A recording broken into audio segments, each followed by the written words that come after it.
말씀을 나누겠습니다. 로마서 100번째 시간입니다.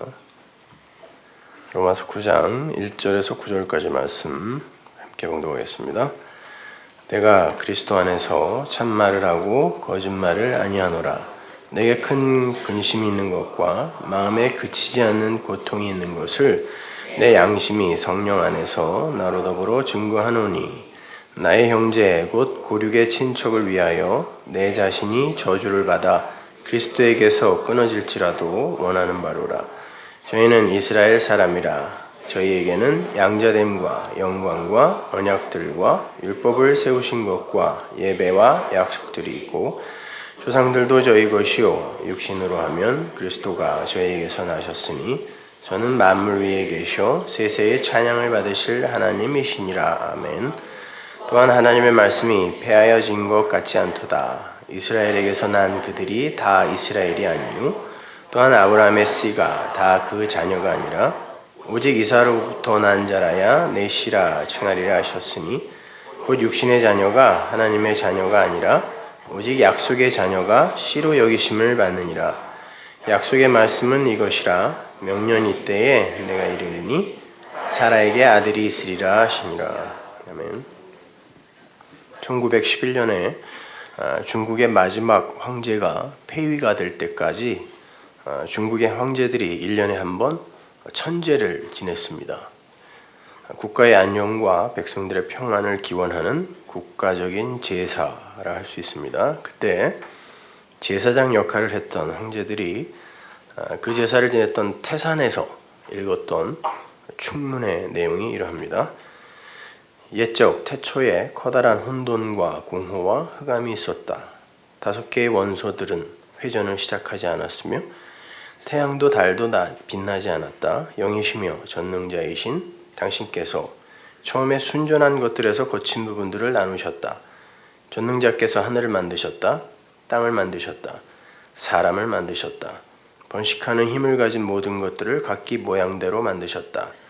전능자이신 태시여 샹다이시여 당신이 명하실 때에 하늘과 땅과 인간이 존재하게 되었나이다. 하늘과 땅 사이를 분리하시고 인간과 만물을 질서 있게 하시고 만상을 하늘에 펴셨나이다. 이렇게 충문을 읽고 천단이라는 제단 위에서 소를 제물로 바치고 그 피를 신에게 뿌리는 예식을 행했습니다. 마치 이스라엘의 대속죄일에 그 예루살렘 성전에서 행했던 속죄 제사 의식과 흡사합니다. 그리고 신의 이름 또한 엘샤다이, 그 샤다이와 샹다이 부르는 것도 비슷하죠. 중국에는 이미 7세기경인 당나라 때 콘스탄티노플의 대주교였던 네스토리우스파의 그 전도로 기독교가 들어가 있었습니다. 당시에 각 도시마다 그 경교라고 그때 했는데 경교의 교회가 하나씩은 있었다고 하니까 아마 엄청난 위세를 떨쳤던 것 같아요. 그 네스토리우스가 에베소 공의회와 431년에 있었죠. 칼케돈 공의회 451년에 있었습니다. 거기에서 이단으로 정죄된 후에 그의 추종자들을 이끌고 아시아 쪽으로 이동을 하면서 중국까지 들어가서 이제 기독교를 전파했던 겁니다. 그때 네스토리우스가 왜 이단으로 정죄가 됐냐면 마리아는 신이 아니다라고 주장했기 때문입니다. 그러니까 전 세계 기독교 공의회라는 건 전 세계 기독교의 회의거든요. 전 세계 기독교가 마리아가 신이 아니라고 한 어떤 일을 이단으로 정죄해서 그러면 전 세계 기독교는 마리아는 신이다라고 믿었다는 거죠. 불과 예수님이 돌아가신 지 얼마 되지 않았을 때의 일입니다. 오히려 올바른 기독교가 이단으로 정죄되어서 이방인들에게 그 기독교가 전파된 그런 재밌는 사건이었습니다. 그 경교의 영향력이 얼마나 엄청났는지 국가의 그 제사의 충문이 창세기 1장의 내용으로 그렇게 만들어질 정도였어요. 아니 네스토리우스파의 전도가 아니었다 할지라도 이 세상 모든 민족들이 창세기 1장부터 10장, 11장에서 바벨탑 사건이 있었고 거기에서 언어가 팍 나누어졌잖아요. 그러니까 1장부터 10장까지의 그 역사를 공유하고 있어요. 당연합니다. 그죠? 그래서 당연히 창세기 1장에서 10장까지의 원복음이 그들의 문화와 언어 속에 녹아 들어가 있는 게 맞습니다. 심지어 얼마 전에 그 지구 멸망의 근거로 제시되었던 그 마야의 달력이죠. 그것도 그림이거든요. 그냥 잘 보시면 창세기 1장의 내용을 그냥 그림으로 그려놓은 거예요. 그 달력의 마지막이 뭐냐면 커다란 용 같은 뱀이 악어라고 하는데 거기서 이렇게 물을 확 뿜어서 다 멸망시키는 거예요. 요한계시록의 그 마지막 이야기가 이제 마야의 달력의 마지막이죠. 근데 그것을 뭐 작년 12월 언제라고 이렇게 얘기해서 그때 다 망한다 뭐 이제 생각했는데 창세기 이야기입니다. 그러나 아무리 그들이 성전 제사와 흡사한 속죄 제사를 지내고 창세기를 암송하여 충문으로 낭독을 하고 하나님의 이름을 샤다이, 샹다이라 불렀다고 해서 그들에게 구원이 임한 것은 아니었습니다. 아무리 레위기의 그 제사를 열심히 지내고 성경과 흡사한 충문을 외워서 낭독했다 할지라도 그것이 의미하는 바를 진리로 깨닫지 못하면 그 제사와 그 성경은 바다의 모래와 같은 쓸모없는 것이 되는 겁니다. 아니 오히려 저주가 되는 겁니다. 그래서 오늘 본문이 이삭 같은 자라야 하나님의 아들이다 라고 선언하는 거예요. 하나님은 아브라함에게 너희 자손을 바다의 모래, 하늘의 별 이렇게 둘로 나누어 줄 거라고 그랬습니다. 그러니까 하늘의 별은 이삭 같은 자들이죠. 별이 되어서 그 빛을 비춰줄 수 있는 자들. 그러나 바다의 모래는 이삭 같지 않은, 약속에 의해 탄생하지 않은 엉터리 아들들이 있다는 거죠. 그래서 이삭 같은 자들, 그 이삭 같지 않은 그 아들들도 성경을 갖고 있고 하나님의 이름을 불렀다는 걸 좀 잊으시면 안 됩니다. 이렇게 하나님의 약속으로 완성된 아들이어야 하늘의 아들이 될 수 있다라는 그런 말이죠. 제가 이야기하고 싶은 건 그 사람들이나 진리를 알지 못한 채 열심히 제사 행위만 하고 있는, 그리고 성경만 암송하고 있는 오늘날 어떤 이들과 뭐가 다르냐 이런 말입니다. 8장에서는 사도 바울이 그리스도 예수 안에 있는 자들에게는 결코 정죄함이 없다라는 그 대주제를 아주 구체적인 예를 들어가면서 자세하게 설명을 해줬어요.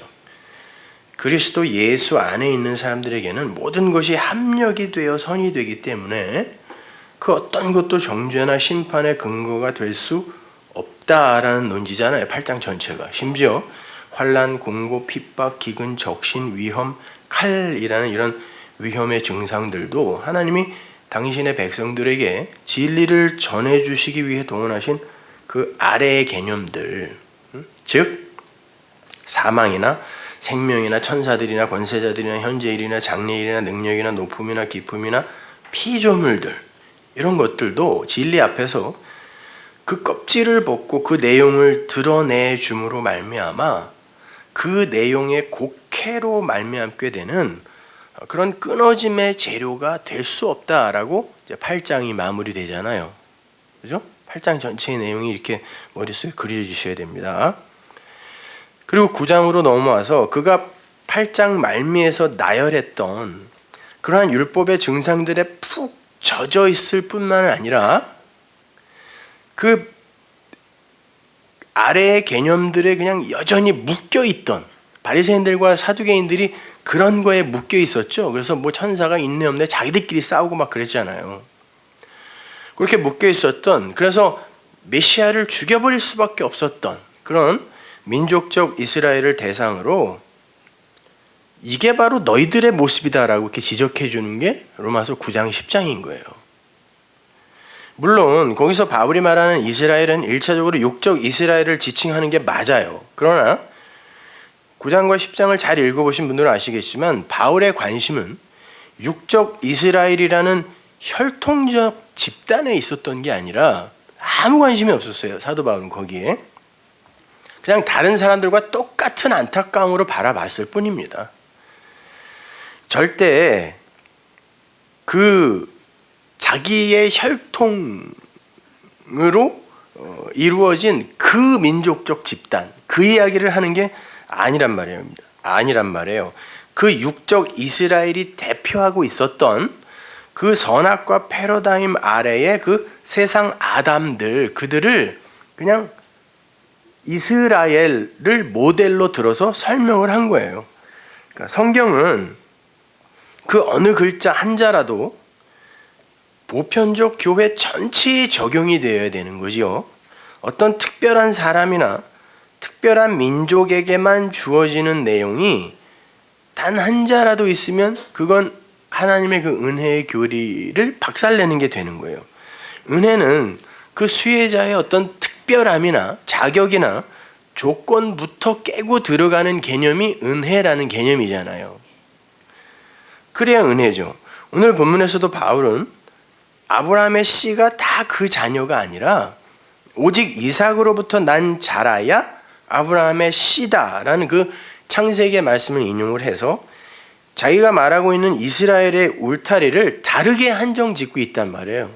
내가 말하는 이스라엘은 그 민족적 육적 이스라엘이 아니라고 이야기해요. 우리가 이미 공부했던 로마서 2장에서 바울은 이미 자기의 관심 대상을 혈통에 의한 그런 표면적 유대인이 아닌 하나님이 창세전에 택하신 감추어진 유대인, 그 이면적 유대인이라고 밝힌 바가 있어요. 로마서 2장으로 가보세요. 28절. 대저 표면적 유대인이 유대인이 아니요 표면적 육신의 할례가 할례가 아니라 오직 이면적 유대인이 유대인이며 할례는 마음에 할지니 신령에 있고 의문에 있지 아니한 것이라. 그 칭찬이 사람에게서가 아니요 다만 하나님에게서니라. 그러니까 할례 받았다고 다 유대인이 아니고 율법 지켰다고 하나님께 칭찬받는 거 아니다라는 말이에요. 할례는 마음으로 갖는 것이 육신에다가 흠집내는 그 정도의 것이 아니라는 거죠.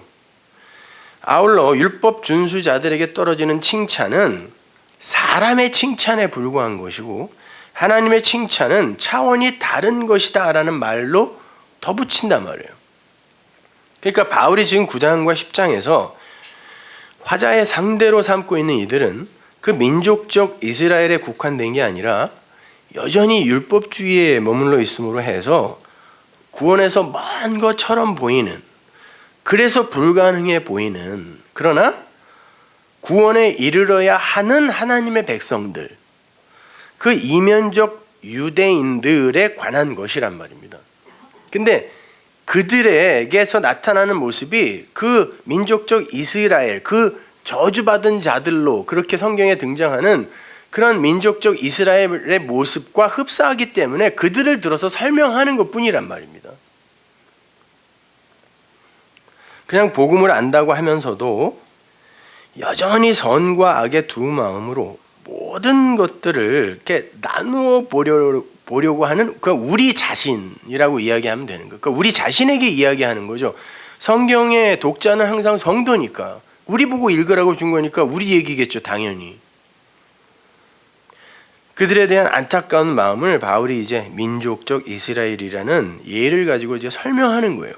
제가 로마서 9장과 10장에서 바울이 말한 그 이스라엘이 영적 이스라엘이냐 육적 이스라엘이냐를 왜 이렇게 집요하게 자꾸 이렇게 나누려고 하는가, 구분을 하는가 하면 이 로마서 9장과 10장을 올바로 이해하지 못하면 그 디스펜세이셔널리즘, 세대주의라는 엉터리 그 신학에 빠질 수가 있기 때문에 그래요. 그렇게 되면 지금도 저 팔레스타인에서 사고만 치고 있는 그 남의 땅 뺏어가지고 말이죠. 원래 그 땅 주인들은 전부 담에다가 다 가둬놓고 그렇게 자기들이 세계의 주인인 양 그렇게 하고 있는 이스라엘 저 교인들 중에도 우리 그 설교를 듣는 분들이 있다 그랬는데 메시아닉 주 몇 분이 이걸 듣고 있다 그러시더라고요. 통역을 해서. 하여튼 근데 뭐 사실이잖아요. 그러한 어떤 민족적 이스라엘의 흥망성쇠에 의해서 성경의 내용 전체가 이리저리 곡해가 된단 말이에요. 세대주의로 성경을 보게 되면. 왜냐하면 그 이스라엘이 중심이거든요.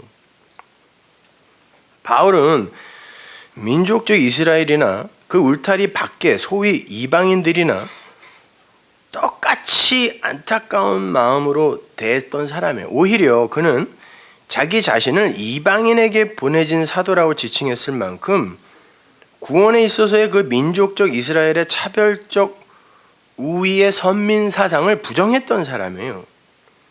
그래서 바울은 9장과 10장에서만 이스라엘이라는 이름을 사용하는 거예요. 혹시 자신의 편지를 읽는 사람들이 세대주의자들처럼 자신의 이야기를 민족적 이스라엘로만 국한하여 이해를 할까봐 다른 곳에서는 그냥 유대인이라고 하다가 9장과 10장의 그 하나님의 아들들, 8장에서 그 아들들이 나타나서 이 피조물들의 진의를 진리로 설명해 주었으면 좋겠다라는 그런 내용을 중심으로 해서 8장이 전개가 되니까 9장과 10장은 그 아들들에 관한 이야기일 거 아닙니까?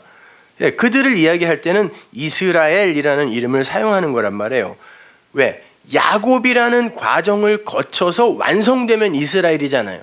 그러니까 야곱은 율법이고 거기에서 이스라엘이 되면 그 야곱이 깨지고 환도뼈가 깨져서 그 안에 있는 씨가 드러나게 되면 그가 이스라엘이 되는 거잖아요.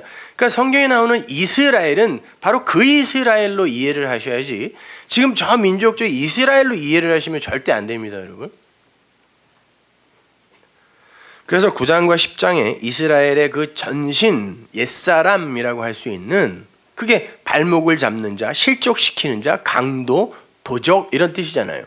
예수님이 그 강도요 도적을 뭐라 그랬어요? 율법주의라고 했단 말이에요. 바리새인들이라고 했단 말이에요. 그 야곱의 이름이라니까요, 그것이요. 그래서 그 9장과 10장에 야곱의 이야기가 그렇게 많이 등장하고 그 야곱과 대조하여 이스라엘이라는 개념이 계속 등장하는 거란 말이에요. 바울은 그 영적 이스라엘을 가리켜서 남은 자라고 불러요. 여러분 잘 아시죠? 렘넌트, 남은 자. 같은 9장 27절 이하를 한번 보세요.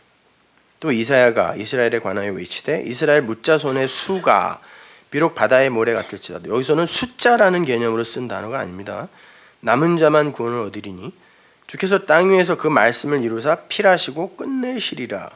또한 이사야가 미리 말한 바 만일 만군의 주께서 우리에게 씨를 남겨두시지 아니하였다면 우리가 소돔과 같이 되고 고모라 같았으리라 함과 같으니라. 그러니까 남은 자는 바로 이 씨와 관계 있는 자들인 거죠. 그죠? 이 씨가 그 안에 남겨지게 되면 그를 남은 자라 그래요.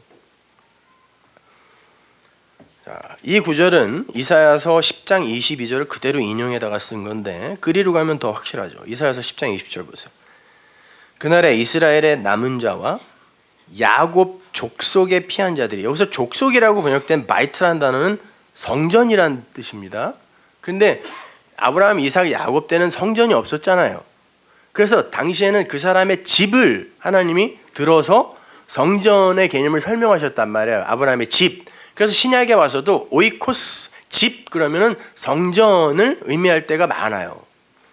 그러니까 야곱의 그 성전, 율법의 성전이란 뜻이겠죠, 그죠? 강도의 도적의 성전, 그 성전에서 구출된 페레마, 피난한 자들이 다시는 자기를 친자를 의뢰하지 않고 치다, 이 낙하라는 말은 살인자라는 뜻이에요. 쳐서 죽이는 거. 그래서 이 단어를 어디서 쓰냐면 네 부모나 그러니까 엄마나 아빠를 쳐서 죽이면 그놈도 돌로 쳐서 죽여라 그러죠. 그 형제를 치면 그를 돌로 쳐서 죽이라 그래요. 왜냐면은 예수님께서 그 율법주의자들의 그 세력을 뭐라고 지칭하냐면 마귀라 그래요. 그래놓고 너희 아비는 마귀인데 그는 날 때부터 살인한 자다라고 이야기하는데 그게 무슨 말이냐면 그 비진리는 사람을 생명으로 이끌고 가지 못한다라는 그런 의미예요. 그래서 하나님께서 그 8의 날에 노아의 방주에서 8이 나오자 그들에게 베헤마, 그 제물을 너희는 이제 이걸 죽여서 제살 드리는 게 아니라 이거를 너희가 먹고 망으로 가지라. 그래서 고기를 먹어라 그랬다. 베헤마를 먹어라 그랬죠. 근데 피째 먹지 말라고 했어요. 왜? 고기를 먹는 때가 있고 피를 먹는 때가 있는데 그걸 같이 먹으면 안 된단 말이에요. 섞이면 안 된단 말이죠. 그러니까 고기는 피로, 피는 물로, 물은 성령으로 이렇게 진행이 되어져 가야 된단 말이죠. 그러니까 그러면서 뭐라 그러냐면 사람의 피를 흘리면 그 사람도 피를 흘린다 이렇게 이야기해요. 무슨 말이냐면 우리가 여덟이 되었다고 하는 이들이 피를 흘린다라는 건 그 진리를 안에 담지 못하고 땅으로 계속 흘려낸다라는 뜻이에요. 그게 혈루병이었잖아요. 그걸 부정하다 그래요, 성경이. 그래서 여자가 월경을 해도 그건 부정하다고 그러는 게 그런 의미였어요. 그런 그 사람의 피를 흘리게 하면, 잘못된 말로 그 생명을 담지 못하게 해버리면 너도 피를 흘리게 된다는 거예요. 이게 응과응보의 얘기가 아니라 네가 피를 흘리는 자이기 때문에 이미 너는 네 이야기로 다른 사람의, 아담의 피를 흘리게 할 수밖에 없다라는 그런 뜻이에요. 그러니까 피를 흘리게 되면 너도 피를 흘린다라고 이제 이야기를 한 거죠. 그렇게 다시는 야곱의 성전에서 빠져나온 자들은 다시는 자기를 살인하려고 이렇게 친 자들, 그 율법으로 자기를 친 자들을 의뢰하지 않고 이스라엘의 거룩하신 자 여호와를, 진실히, 이 말이 진리란 뜻이에요. 아만이라, 세우다라는 단어에서 나온 단어인데, 그러니까 똑바로 서서 진리를 알게 된 자들은 그 진리를, 여호와를 진리로 의존한다, 믿는다라는 뜻이에요. 남은 자, 곧 그러니까 그들이 남은 자라는 거죠. 남은 자, 곧 야곱의 남은 자가 야곱에게서 탈출하여, 야곱의 성전에서, 율법에서 탈출하여 남은 자, 이런 뜻이에요. 그러니까 남은 자는, 렘넌트는 무슨 말이에요? 단순히 여분, 잉여 이런 의미가 아니라 원래 야곱의 집 성전 안에 들어있던 자인데 거기에서 하나님의 은혜로 말미암아 빠져나온 자, 그 자들을 남은 자라 그래요. 그들이 하나님께로 돌아올 것이다 라고 했는데, 어디 멀리 있다가 돌아오는 뜻이 아니라 이렇게 돌이킬 거다, 슈브, 이 단어를 헬라어로 바꾸면 메타노이아, 회개라는 뜻이에요. 그러니까 그 야곱의 집안에 들어있던 이들이 회개, 슈브라는 단어 자체가 하나님의 그 성전을 올바로 분석하여 알다라는 뜻이거든요. 그러니까 그렇게 알게 되면 그게 회개고, 그렇게 회개하면 그들이 남은 자가 된다라는 거예요. 그걸 이스라엘이라고 하는 거예요. 22절 보세요. 이스라엘이요, 그죠? 내 백성이 바다의 모래 같을지라도. 그래서 네 백성이라는 말은, 백성이라는 이 단어 자체가 눈먼 자, 사전을 찾아보면 어두운 자 이런 말이에요. 어두웠던 그 이스라엘의 백성, 그들이 바다의 모래였다 이런 말이에요. 바다의 모래였는데 그 남은 자, 슈브, 돌이켜 그 율법에서 빠져나와 그걸 돌이켜 진리로 깨닫게 된 자들, 그들은, 남은 자는 돌아온다, 슈브, 회개한다. 넘치는 공의로 회물이 작정되었음이니라. 나머지는요, 그러니까 돌아서야죠. 이미 작정되었은즉 주 만군의 여호와께서 온 세계 중에 끝까지 행하시리라. 완전히 완료해버리겠다는 거예요. 완료해버리겠다. 근데요, 여기에서 그 남은 자라고 번역된 쉐아르라는 단어의 모음만 살짝 바꾸면 쉐오르, 쉐에르가 되는데, 그게 무슨 말이냐면 누룩, 고기, 육체, 살, 친족 이런 말이에요. 그러니까 그런 누룩, 고기, 살, 이게 다 뭡니까? 율법을 상징하는 거잖아요. 그러니까 주님이 오병이어의 기적을 내려줬더니 사람들이 막 찾아왔어요. 자기를 왕을 삼겠다고. 근데 주님이 뭐라 그러냐면 너희들은 표적의 내용을 본 게 아니라 배가 부르니까 왔구나 라고 이야기를 해요. 그러면서 하늘에서 내린 떡을 먹어야지, 내 살과 내 피가 바로 떡이다. 그러니까 당신의 살과 피를 우리가 어떻게 먹어요? 식인종도 아닌데. 이렇게 이야기를 했단 말이에요. 이런 뉘앙스로. 그랬을 때 주님이 뭐라 그러냐면, 야, 육은 살릴 수가 없는 거지. 내가 하는 말이 영이고 생명이잖아. 나는 지금 그 말, 그 생명에 관해서 이야기하는 거지 라고 이야기를 하셨단 말이에요. 그러니까 고기, 살, 이건 뭐예요? 육체, 이건 율법이란 말이에요. 껍데기란 말이죠. 그 내용으로 우리 이해를 해야 되는 거예요. 누룩, 바리새인의 누룩이라고 하잖아요, 주님이. 그러니까 그것도 역시 율법인 거죠. 그러니까 남은 자라는 건 그 똑같은 단어거든요. 이스라엘의 남은 자라는 건 바로 그런 누룩, 고기, 살에 불과했던 야곱의 집, 그 성전에 들어있던 자들이 하나님의 은혜로 말미암아 그걸 달리 볼 수 있게 된, 그렇게 되어 거기서 빠져나온, 탈출한 자들, 그걸 남은 자라고 하고 이스라엘이라고 하고, 바울이 그 개념을 끌어들여서 지금 그 이스라엘을 얘기하는 게 로마서 9장과 10장이란 말입니다. 그러니까 이스라엘의 남은 자는 이스라엘 중에서 그래도 다 도망가지 않고 지들의 어떤 열심과 노력으로 남아 있었던 자가 아니라, 그게 남은 자라고 생각하잖아요. 그게 아니라 누룩과 고기, 즉 육신으로만 살아가는 선악과 패러다임 아래의 그 보편적 아담들 중에서 하나님의 은혜로 그 누룩과 고기의 의미를 올바로 깨달아 진리로 갖게 되는 은혜의 사람들, 그들을 남은 자 이스라엘이라 그래요. 바로 그 영적 이스라엘을 이야기하는 거예요. 저 민족적 육적 이스라엘을 이야기하는 게 아니라, 그 이걸 8장하고 연결을 시켜서 이해를 해야 되니까, 그들이 바로 그 피조물들이 말할 수 없는 탄식으로 자기들을 진리로 봐줄 수 있는 하나님의 아들들이 나타나기를 기다린다 그랬잖아요. 그 이스라엘이 뭐예요? 12지파죠. 12이 아들이잖아요. 야곱의 아들들로 된 게 이스라엘이니까, 그죠? 그 아들들을 이야기하는 거란 말입니다. 그러니까 그 아들들, 그 영적 그 이스라엘, 그걸 이야기하는 거예요. 그래서 로마서 11장으로 가면 그 이스라엘이라는 남은 자들을 이렇게 설명해요. 11장 5절 보세요. 그런지 이와 같이 이제도 은혜로 택하심을 따라 된 남은 자, 이렇게 이야기해요. 은혜로 하나님이 택한 자, 그들을 남은 자라고 한다, 이렇게 이야기한단 말이에요. 만일 은혜로 된 것이면 행위로 말미암지 않음이니, 그렇지 않으면 은혜가 은혜되지 못하는 거 아니니? 그죠? 남은 자는 은혜로 말미암는 자인 거예요. 바로 그런 이스라엘을 이야기하는 거란 말입니다. 하나님의 은혜로 택하심을 받아서 그 율법을 진리로 마음에 새길 수 있게 된 하나님의 택한 백성 전체, 이걸 이스라엘이라 그래요. 이긴 자. 그러한 남은 자의 정의를 머리에 새기고 로마서 11장에 그 온 이스라엘이라는 그 무리를 한번 해석해 보자고요. 이게 지금 세대주의자들이 자기들이 전가의 보도처럼 이렇게 내놓는 구절들이거든요. 그 이스라엘은 전부 구원받게 된다는 거죠. 그러면 지금 미리 죽은 사람들은 말이 안 되잖아요. 그리고 그 이스라엘이 도대체 뭘 이스라엘이라 그래요? 그 사람들의 대부분이 원래 유대인들의 피의 30%도 안 갖고 있다는데 뭘 유대인이라고 해요? 거기 살면 유대인입니까? 로마서 11장 25절 보세요. 형제들아, 너희가 스스로 지혜 있다 함을 면키 위하여 이 비밀을 너희가 모르기를 내가 원시하노니, 알기를 원한다 이거죠. 이 비밀은 무스테리온, 이방인의, 여기 이방인이란 말이 이게 중성입니다. 남성 아닙니다.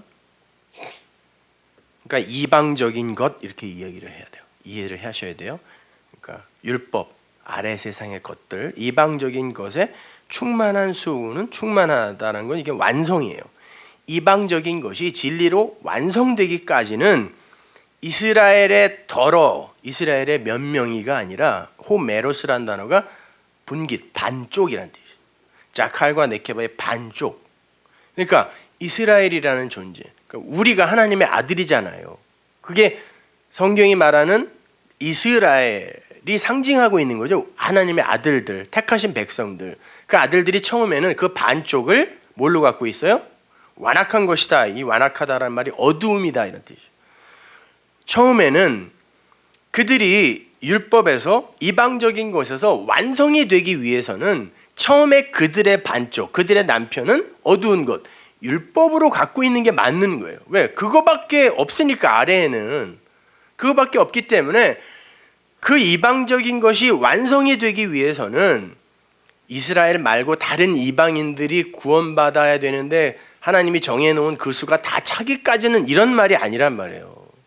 이방적인 것이 완성, 진리로 완료가 되기 위해선 처음엔 어두운 것을, 율법을 남편으로 갖고 있어야 되는데 나중에 이 어두운 것이 그게 진리로 이해되어지면, 아, 이게 진리라는 남편이었구나 라고 알게 될 때 내가 간음에서 벗어나는 거 아닙니까? 그것이 그 이야기인 거예요.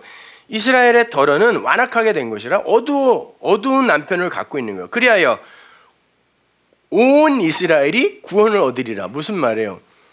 그것이 무엇인지를 알게 되면 그 이스라엘이라는 하나님의 아들이 온전한 온전한 이스라엘이 된다는 뜻이에요. 그게 뭔지를 알면 저 이스라엘이 전부다, 이런 말이 아니라,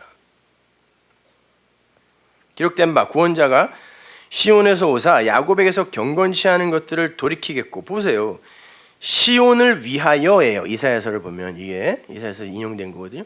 시온을 위하여, 시온이라는 그 하나님의 나라, 그 묵시 속의 그 나라 이야기하는 거, 그 나라를 위하여 야곱에게서, 야곱은 뭐라 그랬어요? 도둑, 발목을 잡는 자, 실족시키는 자, 강도, 율법입니다. 성전. 그 야곱에게서, 율법에게서 경건치 않은 것들을 돌이키겠고, 이게 슈브예요. 회개시키겠고. 그러면 어떻게 돼요? 내가 저희 죄를 없이 할 때에 저희가 이루어질 내 언약이 이것이라 함과 같으니라. 그게 온 이스라엘의 구원 아니냐, 이렇게 얘기하는 거예요. 전 이스라엘이 다 구원받게 될 거야, 이런 말 아니란 말입니다.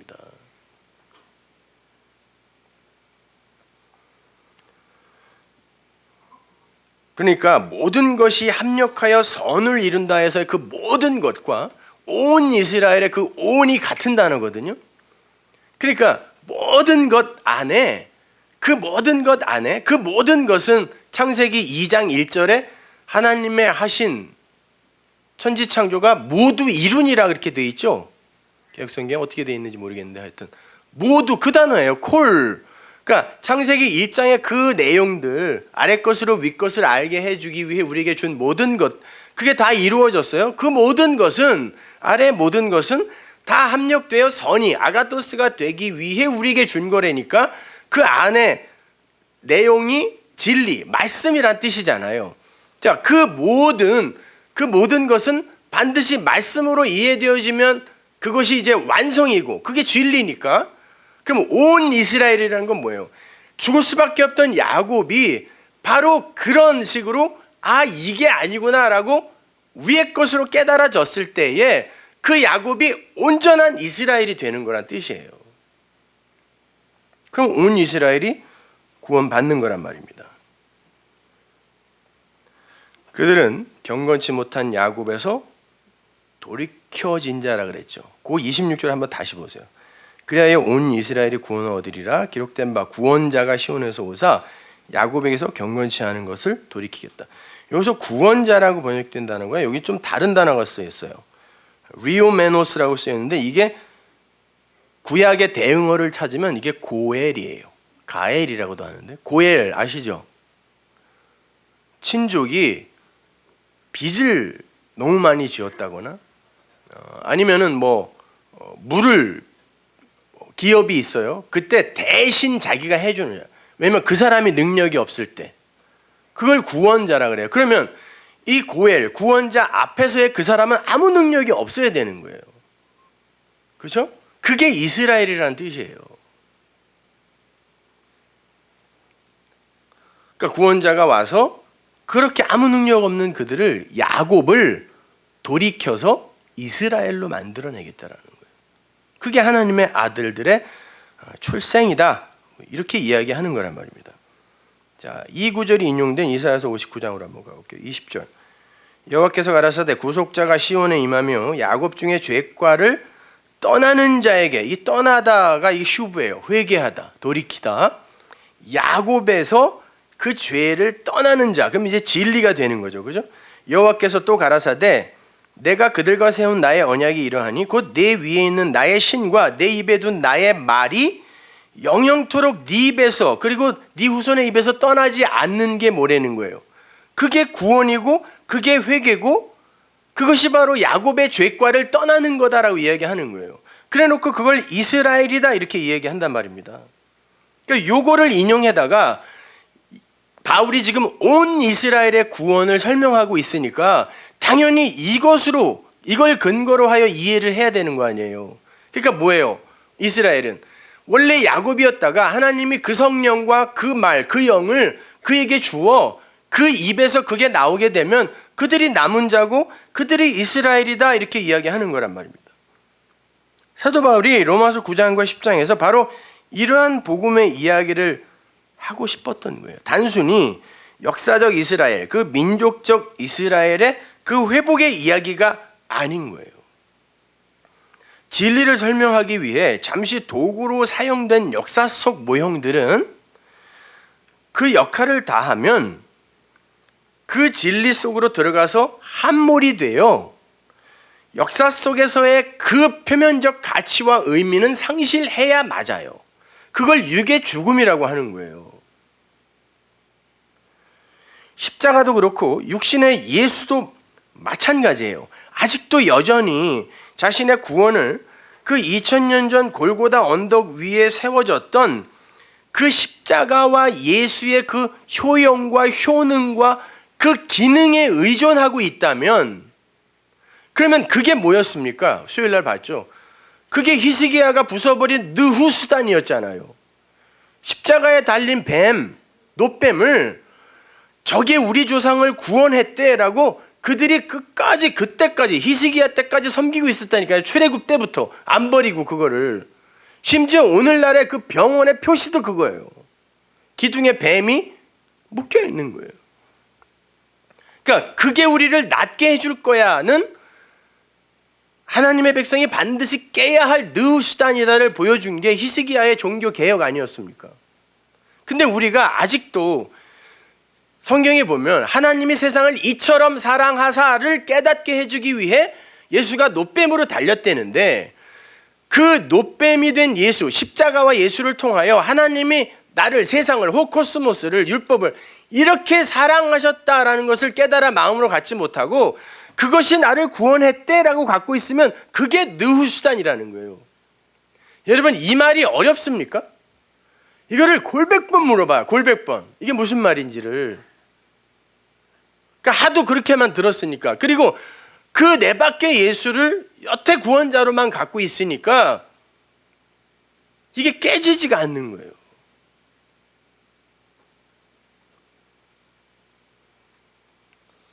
그게 오늘도 여전히 십자가 위에 매달려 있는 예배당의 예수 아닙니까? 그건 내 마음에 들어와서 여기서 사라져야 되는 거예요. 당연히 여기 우리 건물이 아니라 이거 못 달아서 아주 속이 후련한데, 이거 우리 건물이었으면 달았을 거라고 누가 합의를 들여. 또 목사가 뛸 수도 없고. 그건 그렇게 달아놓는 게 아니라니까요. 그리고 성경에서 말하는 십자가는 기둥이라니까요. 스타우로스한 단어, 언약이란 뜻이란 말이에요. 그 역사 속 십자가와 역사적 예수 안에 대속과 구속의 능력이 없다는 말이 아니에요. 오해하지 마세요.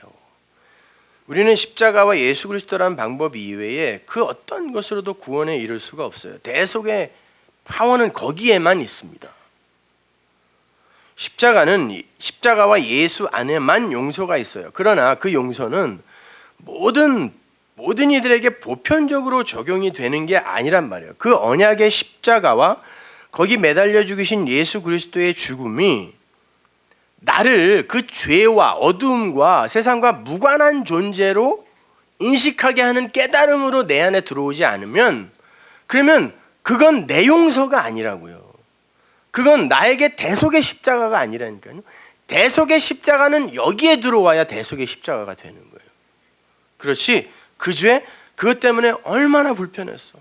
그것 때문에 얼마나 아둥바둥 내가 내 힘으로 하나님이 보시기에 괜찮은 사람이 되려고 애썼던가, 이거 아닙니까?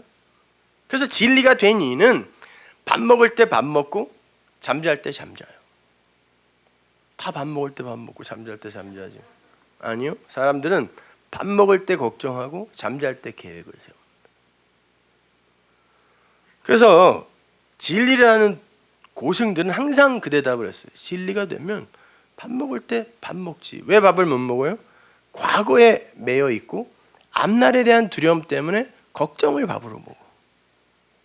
잠잘 때 끊임없이 계획을 세워야 돼. 내가 어떻게 하면 이 인간 세상에서 괜찮은 존재, 칭찬받는 존재가 되어야 할 것인가를 내가 만들어내야 되거든요.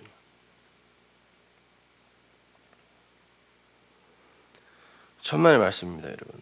그런 것으로 우리는 하나님이 기뻐하시는 자가 될 수가 없어요. 그 십자가와 그 예수는 내 안에 진리의 영, 성령, 그 말씀으로 들어와 있어야 돼요. 그래야 그렇지, 이제는 그 어둠과 그 죄와 내가 무관한 자가 된 거구나. 왜냐하면 그건 내용을 담고 있던 다른 껍데기였으니까 그렇게 자유로워하시는 거. 그러면 그 예수와 십자가는 나에게 대속의 예수가 되는 거예요. 그것이 그 어둠과 바다와 아래와 땅과 심지어 죄까지도 하나님의 전부, 우리는 nothing이라는 것을 가르쳐주기 위한 도구였다라는 것을 깨달아 알게 되면 하나님은 더 이상 그 껍데기로 우리를 심판할 수가 없어요. 그걸 알아버렸기 때문에. 모르면 그것으로 심판받아요. 그들에게 환난, 핍박, 기근, 적신, 위험, 칼, 죽음, 생명, 천사, 높음, 깊음, 사탄, 피조물 이런 것들이 어떻게 두려움의 대상이 될 것이며 어떻게 여전히 내 밖의 것으로 존재하는 경외의 대상이 될 수 있겠느냐 이런 말이에요. 그러함에도 그런 율법의 증상들과 성경 안에 그 형이상학적인 그 개념들에 묶여서 진리를 제대로 보지 못하고 열심히 육체의 행함만을 내어놓으면서 구원을 오해하고 있었던 사람들이 이스라엘이잖아요. 그게 우리의 모습이잖아요. 그래서 이스라엘을 모델로 쓴 거예요. 그래서 오늘 보면 4절과 5절에 보면 바울이 이스라엘 상태를 이렇게 묘사합니다. 보세요. 4절. 저희는 이스라엘 사람이라 저에게는 양자됨과 영광과 언약들과 율법을 세우신 것과 예배와 약속들이 있고 조상들도 저희 것이요 육신으로 하면 그리스도가 저희에게 나셨으니 저는 만물 위에 계셔 세세의 찬양을 받으실 하나님이시라. 아멘. 자, 오늘날 진리를 제대로 알지 못하는 이들도 이것이 자기 것이라고 다 갖고 있지 않아요? 예배당 안에서. 그러한 이스라엘인 척하는 그들에게 하는 이야기들이에요, 이것이. 근데 이것이 뭔지를 모르면 이것이 너희를 죽일 거라는 것입니다. 이것은 선물이 될 수도 있지만 너희에게 저주가 될 수도 있다라는 거예요. 그래서 주님은 바라크라는 단어를 너희 앞에 내가 복과 저주를 함께 둔다 해서 복과 저주를 묶어서 바라크, 복이라고 줬다니까요.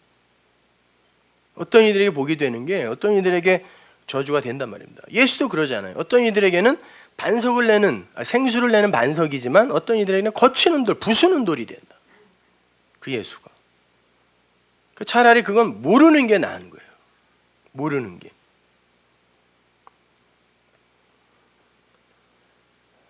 여기 보면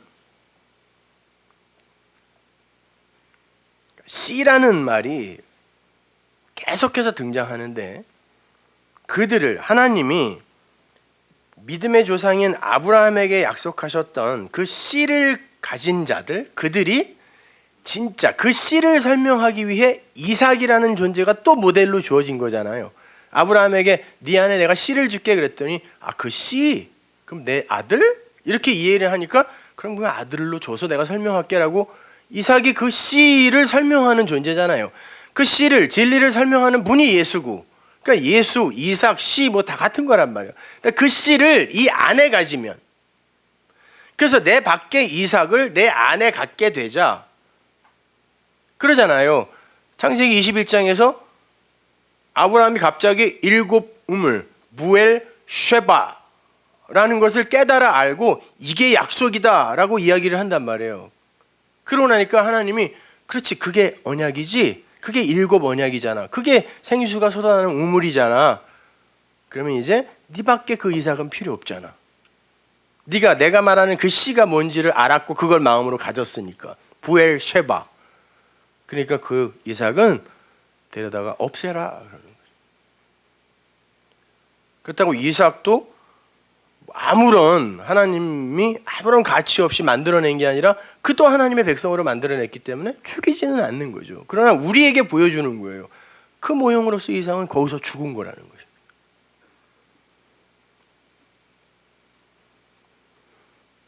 그 이야기를 하기 위해서 동원된 게 바울이 그 자기의 혈통에 매여 있었던, 묶여 있었던 그 이스라엘인 거예요. 본문 6절 이하를 한번 보세요. 또한 하나님의 말씀이 폐하여진 것 같지 않도다. 이스라엘에게서 난 그들이 다 이스라엘이 아니요. 분명히 얘기해 주잖아요. 그죠? 또한 아브라함의 씨가 다 그 자녀가 아니라 오직 이삭으로부터 난 자라의 내 씨라 칭하였으리라. 곧 육신의 자녀가 하나님의 자녀가 아니라 오직 약속의 자녀가 씨로 여기심을 받느니라.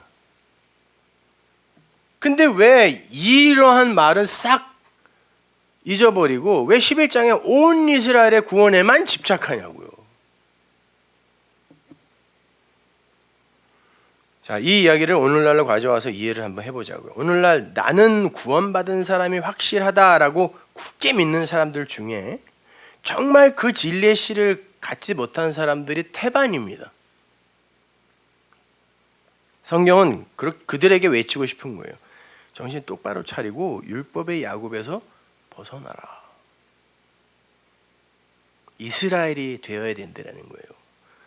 하나님은 그렇게 만들겠다라는 거예요. 야곱에게서 너를 끄집어내어 이스라엘로, 온전한 이스라엘로 만들어 버리겠다라는 거예요. 그래야 진짜 이스라엘이라는 거예요. 그래서 상수리 나무 아래에다가 야곱과 그의 후손들이 귀고리를, 그 우상이라고 해놓고 그걸 귀고리라 그래요. 그걸 빼서 전부 묻어버린 거예요. 상수리 나무는 성경에서 언약의 나무죠. 진리의 나무. 그래서 우리도 그걸 참나무라고 그럽니다. 상수리 나무과에 있는 나무를 전부 다. 그걸로 만들어야 숯도 아주 오래 가고 참나무예요. 창세기 35장 1절 보세요. 하나님이 야곱에게 이르시되 일어나 베델로 올라가서, 자, 베델 하나님의 집입니다.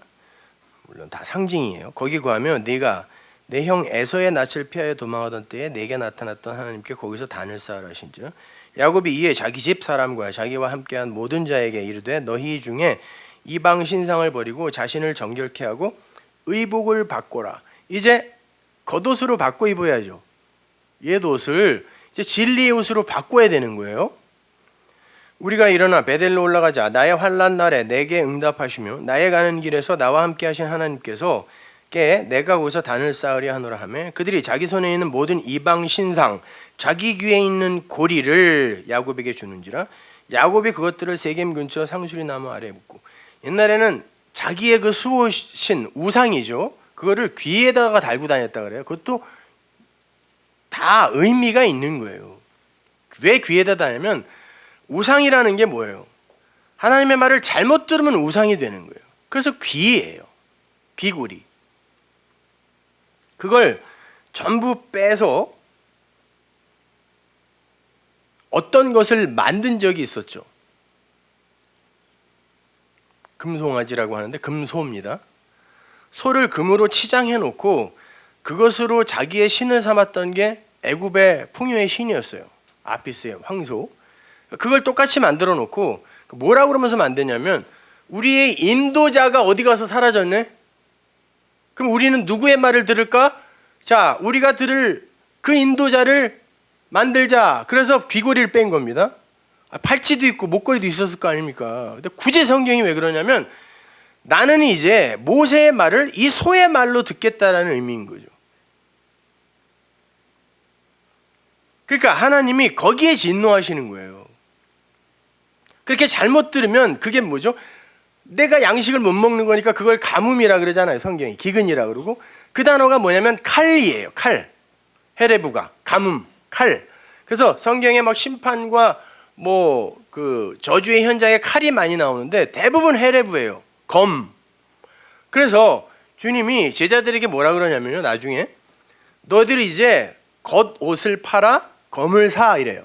무슨 말이냐면 이제 내가 성령으로 오게 되면 너희가 진리의 겉옷을 성령의 검으로 쓸 수 있어야지 이런 말이에요. 이거 팔아서 이거 사 이런 말이야. 바꿔 이런 말이 아니라 그게 네 검이 돼야지 이런 말이란 말이에요. 근데 그 검이 전신갑주의 그 성령의 검이 못 되면 남의 귀를 자르는 검이 된다니까요. 그래서 베드로가 지 검을 갖고 쳤는데 말구의 귀가 나간 게 뭐냐면요. 네 검으로는 너희들의 검으로는 성령이 임하기 전에 너희들의 검으로는 남들의 귀를 닫아버리는 그 검으로 그 기근의 검으로밖에 쓰이지 못한다는 거예요. 그래서 예수님이 턱 털어서 다시 붙여줬다니까요. 못 들으면 죽는 거니까. 그래서 나중에 옷 팔아서 검사 그러더니 제자가 갖고 와요. 검 2개가 있나이다. 그래 그거야. 그것으로 내가 설명해 줄 거야. 그러니까 그래요. 그 검, 남의 귀를 자르는, 살인해버리는 그 검은 너를 망하게 할 거고, 성령의 검이 너와 그 상대방을 살리게 할 거라는 것입니다. 귀예요, 귀. 그래서 예전에는 종이 희년이 되면 나가야 되는데 이 주인이 너무 좋아. 그래서 나는 죽는 날까지 당신의 말만 듣겠습니다라고 고백을 하면 언약의 기둥에다가 그 종의 귀를 대고 뚫었어요. 그리고 귀고리를 달아줬습니다. 그리고 그때부터 그는 상속권을 가져요. 아들이 된다는 뜻이에요. 무슨 말이냐면 우리가 진리를 알았습니다. 자유예요. 나가라 그래요. 영생의 말씀이 여기 계신데 내가 어디로 가오리까? 안 간다고요. 그럼 넌 내 거다라고 뚫어주면 그 귀가 뚫린 이들을 아들이라고 하는 거예요. 그러니까 전부 그 이야기 하는 거죠. 그러니까 야곱은 바로 그 귀를 다른 귀로 받는 자인 거예요. 언약의 기둥 아래 옛날 잘못 듣던 율법의 귀를 다 묻어버리고 새 귀를 부여받는 자. 그게 이스라엘이에요. 로마서 9장과 10장에서 말하는 그 이스라엘.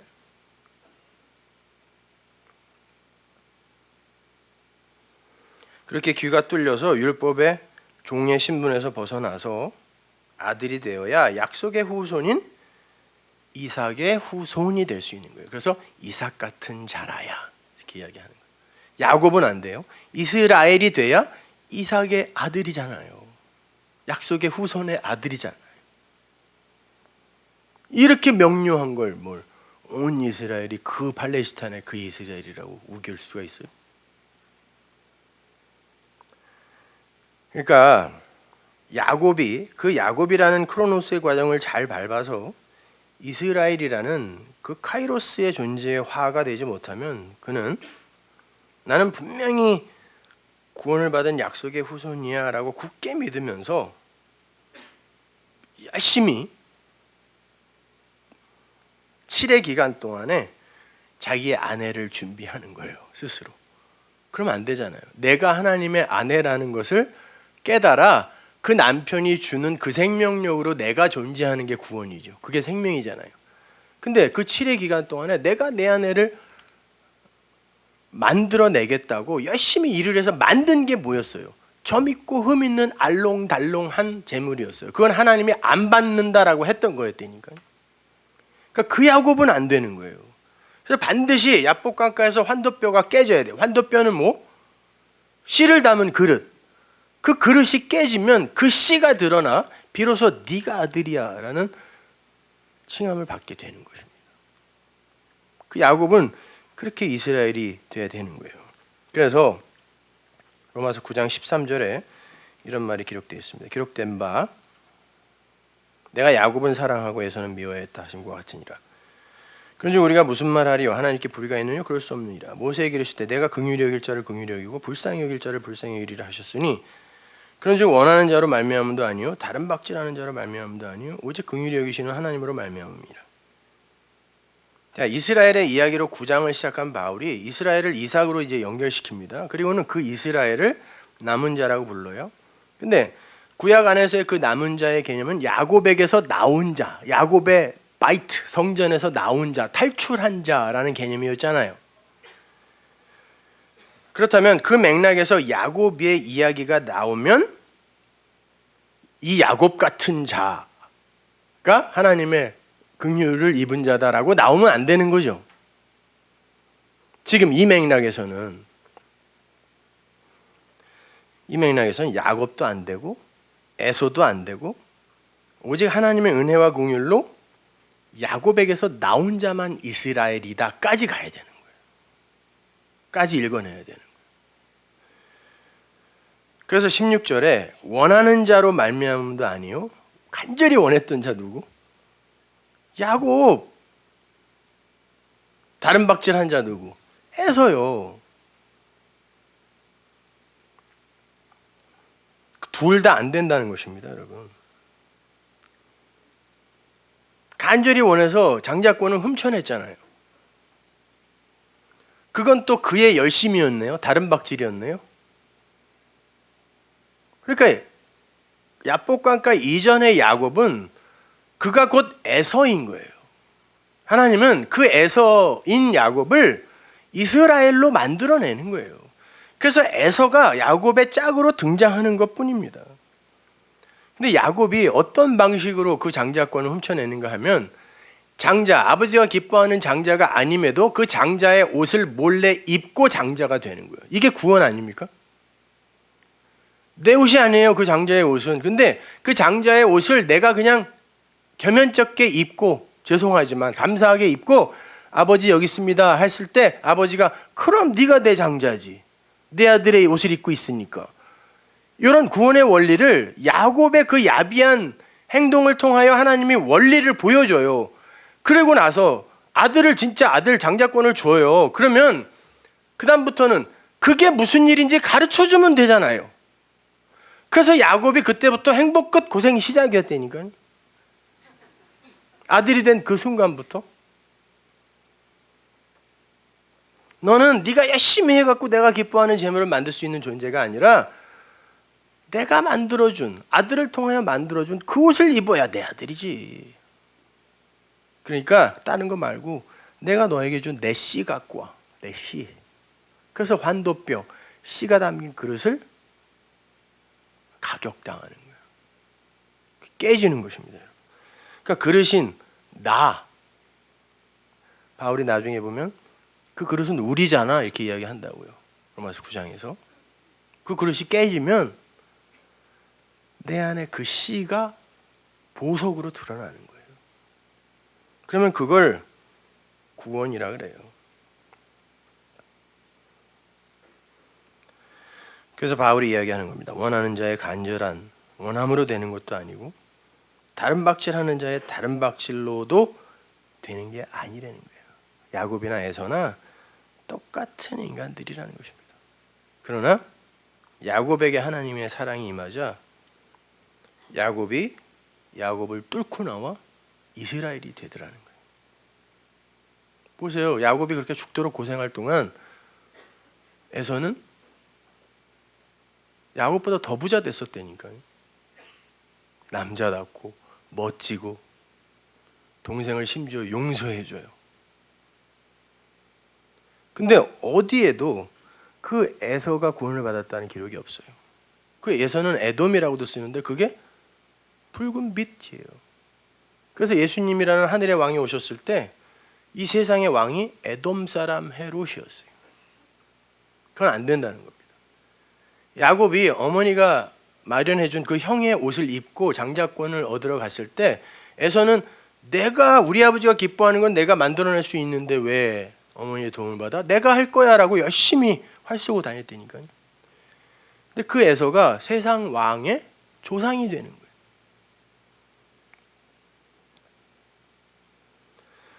그건 안 된다는 겁니다. 그러한 구원의 이야기가 바로 로마서 9장과 10장의 이야기인 거예요. 진리의 복음에 대한 일천한 이해로 로마서 9장과 10장을 보면 세대주의자들이 이야기하는 그런 이야기를 할 수밖에 없어요. 왜? 그들의 눈에는 이 세상과 역사와 인간들밖에 안 보이거든요. 그러니까 그들은 항상 이 성경의 주제도 세상과 인간이어야 되고 이 역사의 주인공도 인간이어야 돼요. 이 역사여야 돼요. 묵시는 관심도 없는 거죠. 이 설교가 나가면 또 이제 세대주의를 지지하는 많은 이들이 또 뭐 물고 뜯고 난리를 칠 거라고요. 근데 할 수 없어요.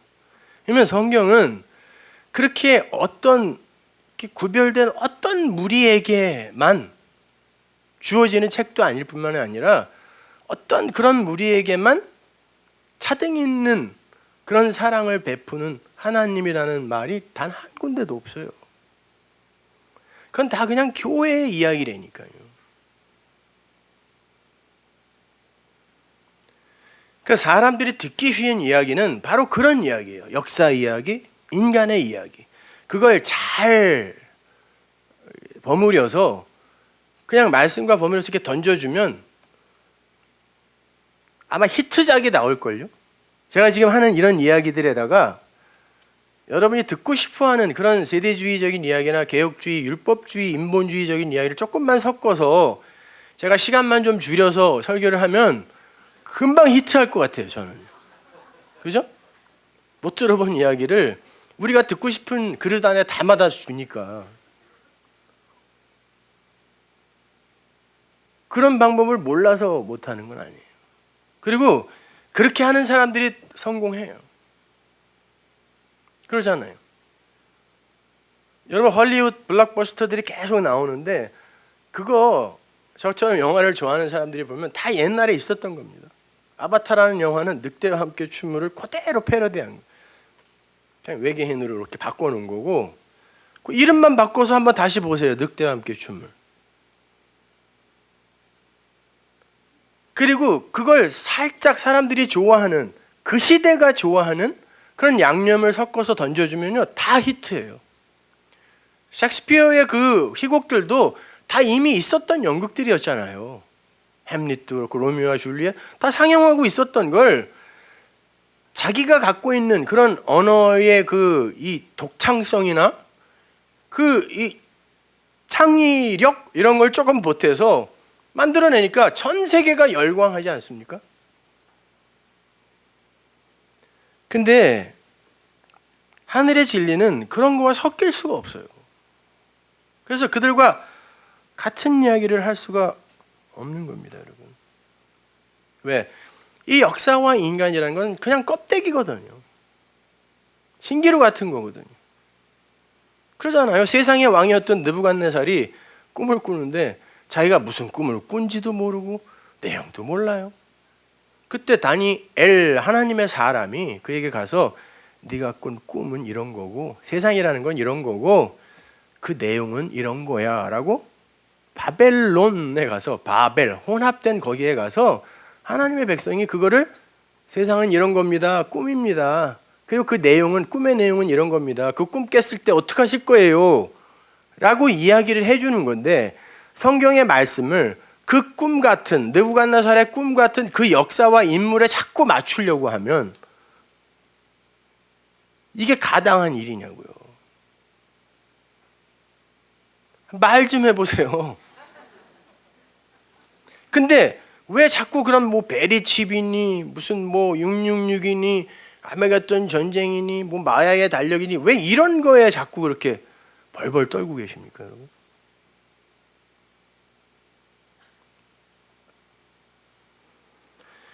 천만의 말씀이에요. 세상은 불꽃 같은 어떤 강렬한 인상을 이 역사 속에 남기고 가고 싶어 해요. 역사도 그렇고 인간들도 마찬가지예요. 우리 옛날에 진짜 문학소년 시절이 다들 있었잖아요. 그때 가장 동경하는 게 뭐였어요? 저 명동의 그 고전음악다실에 아침부터 가서 커피 한 잔 시켜놓고 하이데코의 책을 읽으며 가끔 기침을 했는데 하얀 손수건에 피가 섞여 나와. 그리고 랭보처럼 한 젊은 시절에 위대한 작품 하나 남기고 일찍 죽어버리는 거. 그걸 낭만주의라고 그러죠. 한마디로 제가 바꿔드릴까요? 겉멋이라고 하는 거예요. 세상은요 그렇게 뭐 불꽃처럼 강렬한 인상 남기고 그렇게 가는 게 아니라 아니면 헛건데요 뭐 그냥 그 객주라는 소설에 보면은 우리 아버지들 조선시대 보부상들이 그 천리가 되는 11령 왜 또 12곡인지 몰라 그 11령을 남고 넘어 400km 아닙니까 천리면 그냥 내가 먹일 자식 그리고 내가 돌봐야 할 아내 생각하면서 그냥 묵묵히 걸어가는 거예요. 그냥 천국 가족도 생각하면서 묵묵히 그냥 그리고 그 걸어가는 그 길에 보이는 그걸 그 하나님 그 진리로 보아가며 그냥 남들이 알아주던 못 알아주던 그냥 한 발 한 발 가는 것이 인생이지 뭐 그냥 아둥바둥 여기에서 무슨 강렬한 불꽃처럼 살겠다고 밥 먹을 때도 걱정해 잘 때도 그냥 계획 세우고 음모를 꾸미고 이러다가 그냥 곧 가는 거죠. 성경은 그런 것을 잘할 수 있게끔 단 한마디도 이야기하고 있지 않아요. 세대주의적으로 성경 읽는 건 그 인간들의 그 에피투미아의 그 욕망이 하나님의 말씀 안에까지 사투에 있다라는 명백한 증거입니다. 다음 주부터 한 절 한 절 풀어드릴 텐데, 그러면 여러분이 그 세대주의적 관점으로 성경을 보는 게 얼마나 무식하고 무서운 것인지 아시게 될 거예요.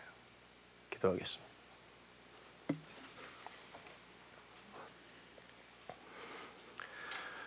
하나님 은혜를 감사합니다. 아버지 하나님, 저희들이 허락하신 이 세상과 내 육신과 심지어 내 의지와 감정까지도 하나님의 선을 담아내기 위한 그릇임을 우리는 매일같이 성경을 통하여 배우고 있습니다.